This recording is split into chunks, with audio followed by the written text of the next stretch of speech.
نئے کے ذریعے آپ تک ایک سوال کا جواب پہنچا دوں.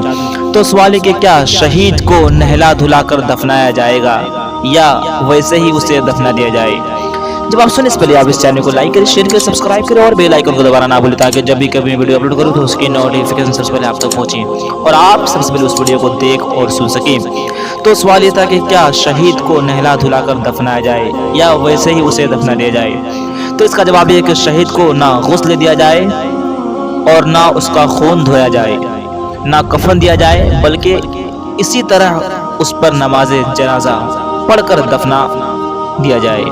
البتہ کفن مسنون میں کچھ کمی ہو تو اتنا بڑھا دیا جائے، یعنی ایکسیڈنٹ یا ایسی کوئی حالات ہو گئی ہوں کہ ستر کھل چکا ہو یا ستر کے کپڑے کٹ چکے ہوں تو اس پر کپڑا بڑھا دینا جائز ہے اور پائجامہ نہ اتارا جائے، اور زائد کپڑے جو کفن کی قسم کے نہ ہوں جیسے روئی دار کپڑا، پوستین، خف اور ہتھیار، ڈھال وغیرہ بھی اتار لیے جائیں. ہدیہ وغیرہ. السلام علیکم ورحمۃ اللہ.